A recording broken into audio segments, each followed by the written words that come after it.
It's tricky, isn't it? Trying to truly understand what a kid is actually trying to tell us. Yeah, Especially in these emotionally charged family situations. absolutely.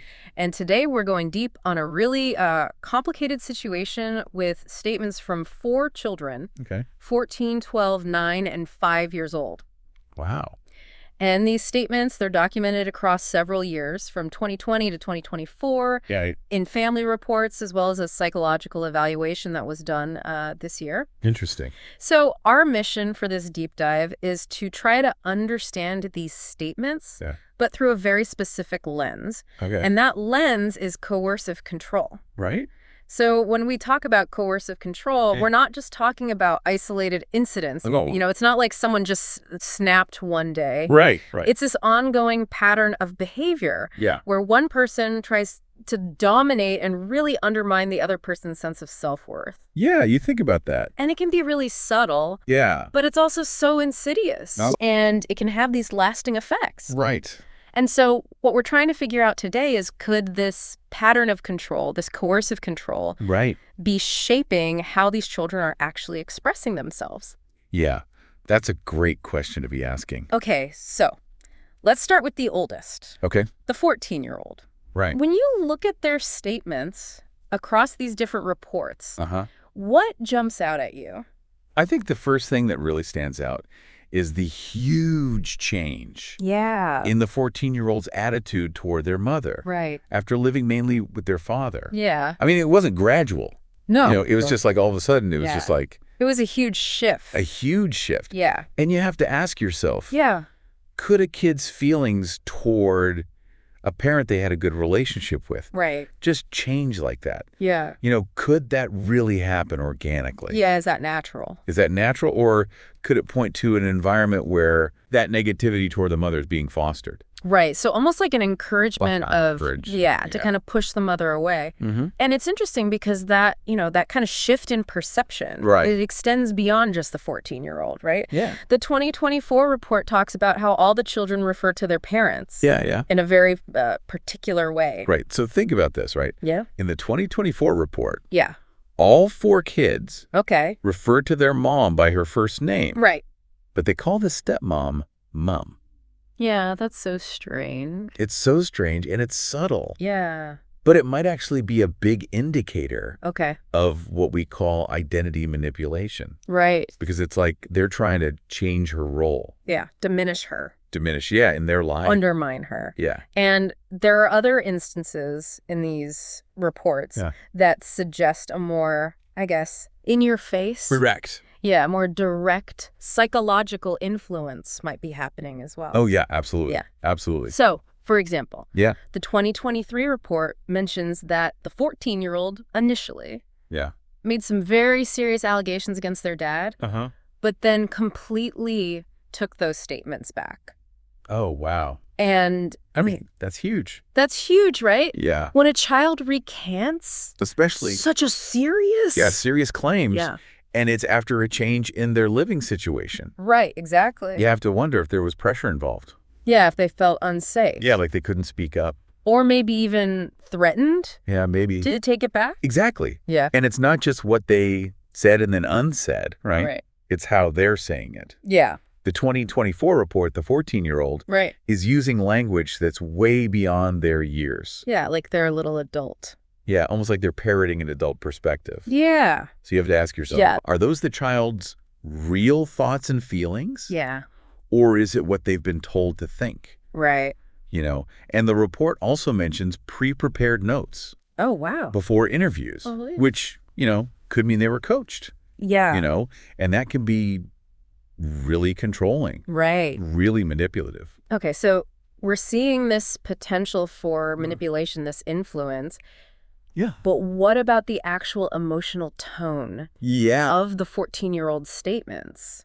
Right. Some of the things that they're saying are quite concerning. Very concerned. Like when they say things like, she ruined my childhood. Right. That's so heavy. Yeah. Yeah. And that can definitely be a sign of emotional manipulation. Yeah. And then there's that whole Yeah. Rapunzel metaphor, It's Right. like someone's trying to, Trying to reframe reframe that Yeah. mother-child relationship the whole relationship. Yeah. in a negative way. Absolutely. Yeah. And stories, can be really powerful. Yes. in shaping a kid's understanding of the world. Absolutely.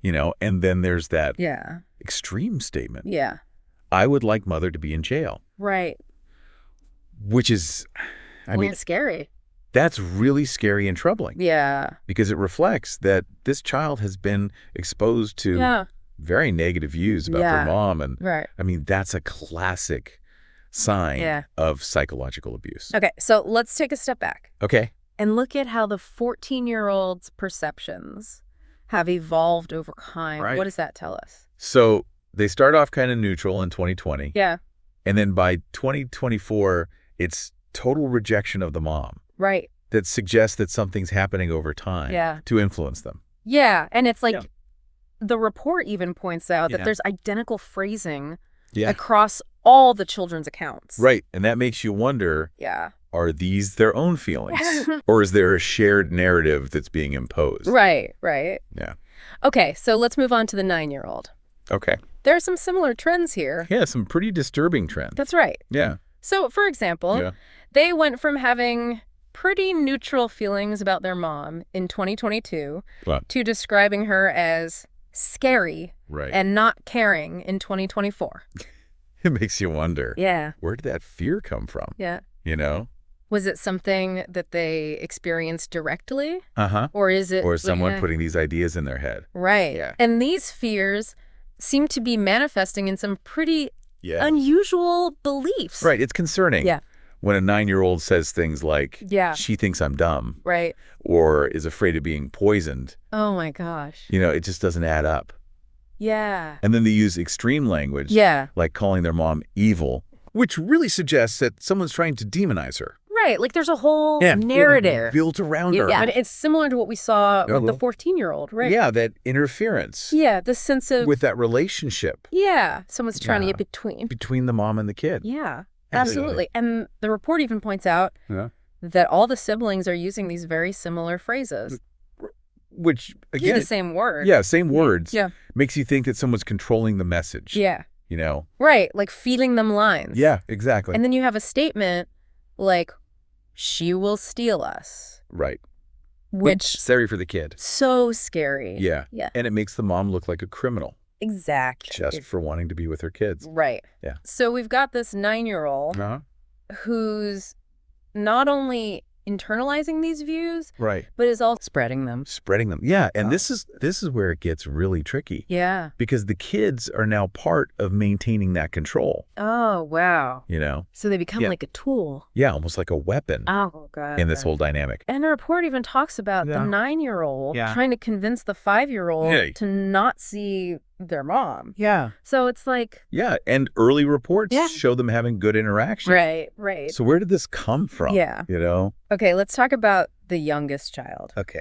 The 5-year-old. Their statements are especially insightful. Right, maybe because of their age. Yeah. They can't really hide it as much. Yeah. It's more... Yeah, more direct. Right. And it's just heartbreaking. It is, yeah. So in this case, you can really see how the attachment between this child and their mom is being disrupted. Yeah. The 2023 report shows the 5-year-old engaging positively in video calls. Right. But then in 2024, the report mentions fearful behavior, and that's after the child has been spending more time with the dad. Yeah. It's like the timing isn't a coincidence. Right. Something's going on. Okay. And there are some very direct quotes from the 5-year-old in that 2024 psychological report. Right. What do those tell us? Well, they're really telling. Like when the 5-year-old says, stepmother said, I can't hug mother. Wow. I mean, that's just straight up controlling. Right. Like they're not even allowed. Not allowed to show affection to their mom. Yeah. And then the kid refuses to go with the mom at a changeover because they're afraid of the stepmom's reaction. Gosh, that's so sad. It is. Yeah. And they said they've been threatened. Oh, my God. To avoid the mom. Yeah. I mean, that says a lot. It really does. Yeah. And the 5-year-old is also saying things that suggest that their needs aren't being met. Right. It's like basic needs. Basic needs. Yeah.